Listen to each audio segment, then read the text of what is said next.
Unyanisile umama ufuna ukhupha imali. Oh. Nqayimbana. Ucela imali lokho unyoko. Cela imali lokho Nqayimbana umamakho. Engathi sisidenge. Makayicela lokho man. Cela imali. Uba ngamnika i-R10, cela imali. Uba ngamnika i-R5, cela imali. Hayi.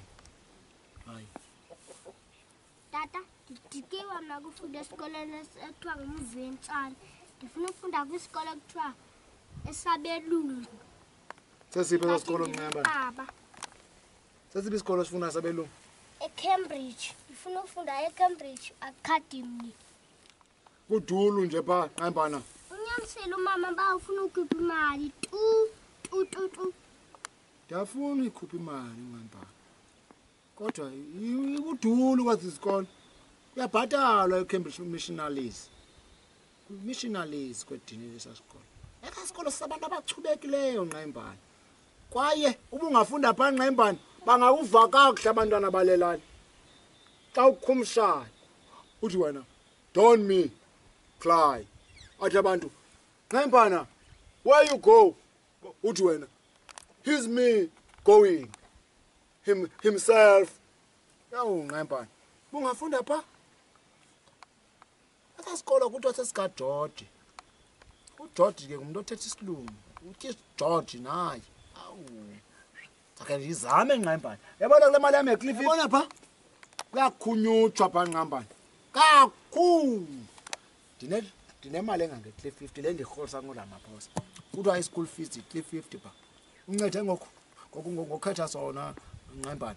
Umama kufuneka azame yena kula mali yakho yegrant. Akuthengele ilili form. Yabona ilili form yapha inhle bomvu. Khwe nendawo zemnyama. Hayi, ufuna ukufunda khona. Esi isikolo siphi kana Nqayimbana setown ne? Oh. Nqayimbana, hlezi inkukhu ndingakho. Hayi kaloku thina sifunda sithetha ngendaba ezibhadlileyo. Oh, nithetha into ezibhadlileyo apha. Thina kaloku ufuna ufunda esikoleni sabelungu.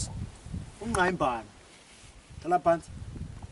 Nqayimbana ufuna ukufunda esikolweni esilunge kakhulu sabelungu. Uthi ufuna ukhumsha. Asoze manifunde esikoleni esibhadlileyo. Esikhumshayo.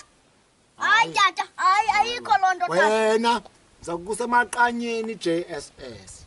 Apho uzofundiswa into zesiXhosa kuphela wena Totosi. Yabona uqolikana yena umzukulwana wami. Isikolo sakhe uthi ufunde eGauteng. Sesikolo sabelungu. Hayi, kodwa wena ufanele emaqanyeni JSS. Ndlela le ungafuni ngayo uhlamba.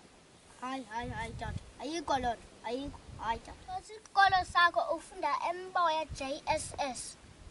Totosi. Hayi ndiphazamisese sika Qwilika. Sesuka. Andilibali kodwa mina. Andilibali tu Nqayimbana. Uyazibona ba ugugile tata. Umdala. Andikuganga mani mina. Okay, ba ukuganga. Ugogo yena wasweleka nini? 12 kaJune 1984. Mna ndazalwa nini? 6 kaFebruary 2005. Yo, hayi tata awulibali nyani. Tata, ikhadi lakho legrant lihlala phi? Phansi komqamelo. Oh, tata, lihlala phansi komqamelo. Ipini yakho ithi. Oh, phela kwento ndilibeleyo leyo mntana. Oh, xa uyokhupha imali uyalibala. Hayi. Phela kwento ndilibeleyo ndikhumbula kuphela xa ngomajini naleyo. Oh, uthanda imali. Enze xa upheka sesuzithengela icuba.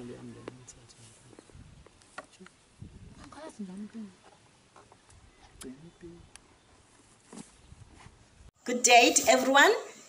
Molweni Mzansi. My name is Sikelelwa Sando. I'm here to tell you more about Cambridge Missionaries Academy. This school starts from grade R up to grade 9. We have moderate school and hostel fees, free Bible studies, well-trained local and foreign teachers. Our working hours are as follows. From Monday up to Thursday, the office opens from 8 a.m. to 3 p.m. On Fridays, the office opens at 8 a.m. up to 1 p.m. Registration is in progress. Come one, come all. Please do well to bring your child at Cambridge Missionaries Academy. Bye.